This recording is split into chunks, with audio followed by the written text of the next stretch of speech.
সূর্যর লড়াই এখানে, এবং একটা বাবা তার মেয়েদের পাওয়ার জন্য অনেক দূর যেতে পারে।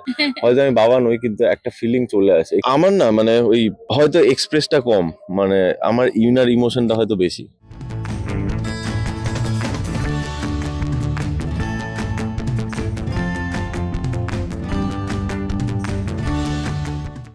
অনুরাগের ছোঁয়া সেটে দাঁড়িয়ে রয়েছি, যেখানে সবসময় উত্তেজনা, কিছু না কিছু একটা হচ্ছে, সবসময় হ্যাপেনিং একটা ব্যাপার, এবং হ্যাপেনিং ছেলে আমার সঙ্গে দাঁড়িয়ে আছে দিব্য।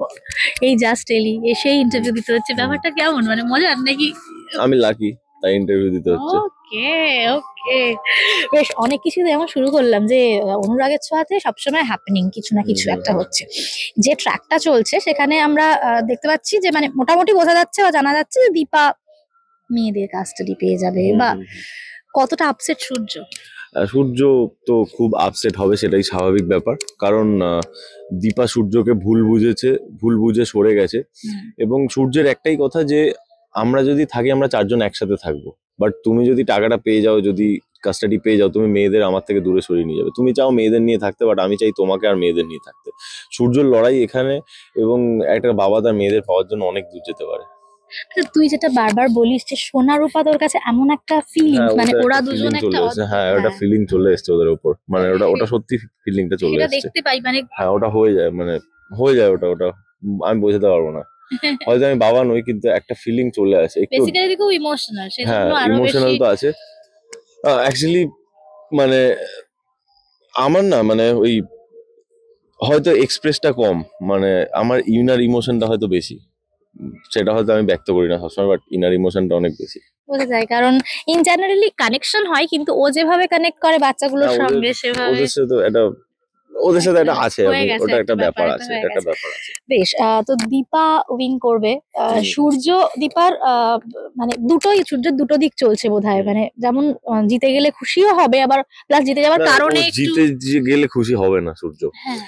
সূর্য অ্যাকচুয়ালি জানে হয়তো দীপা জিতেই যাবে, তার কারণ মানে ও মানে ও ডান্স করলে ও জিতে যাবে, কারণ দীপা যা করে মন দিয়ে করে।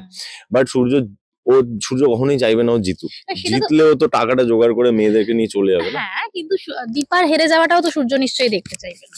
না এখানে অন্য জিনিস, হ্যাঁ মানে না দেখতে চাইবে না, বাট এখানে কিছু করার নেই, এখানে সে চাইবে যে মানে তার স্ত্রী যেন এখানে হেরে যেন সারা জীবন সবাই একসাথে থাকে, ওখানে জীবনে যেন জিতে যায়।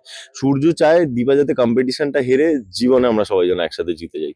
ও যদি জিতে যায় তাহলে মেয়েদেরকে নিয়ে আলাদা চলে যাবে। মানে তুইও দিব্যর কাছে আসি এই কথার পরিপ্রেক্ষিতে, মানে তুইও এটা বিশ্বাস করিস যে কখনো কখনো কিছু হেরে যাওয়া ভালো অনেক বড় কিছু জেতার জন্য? দেখো আমি যতদূর যেটা আমার মনে হয় যে যারা ট্রাই করে না ফেলিয়ার তারা হয়, যারা ফেলিয়ার বারবার হয় তারা হচ্ছে উইনার। তুমি 100 বার ফেল করবে, 101 বার তো জিতবে না। টমাস সিলভা এডিসন যখন বাল্ব আবিষ্কার করেছিল, ও 900 বার ওপরে ফেল করেছিল। তো ওকে যখন জিজ্ঞেস করা হয় যে আপনি যখন আবিষ্কার করলেন কি কি প্রসেস জানেন, বলে আমি বাল্ব কি করে তৈরি করতে হয় তার একটাই প্রসেস জানি, কিন্তু কি কি করা উচিত না সেটা 900 বারের উপরে জানি, কি কি মিস্টেক করা যাবে না। তো ও যদি 600 বারে যদি হাঁপিয়ে যেত তাহলে হয়তো এতদিন বাল্ব জ্বলতো না এতদিন।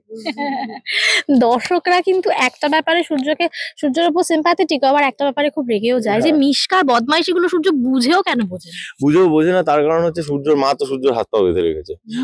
এবার সূর্যর মায়ের হাত পা বেঁধে রেখেছে হচ্ছে আমাদের সুমনদা, মানে পাপাই।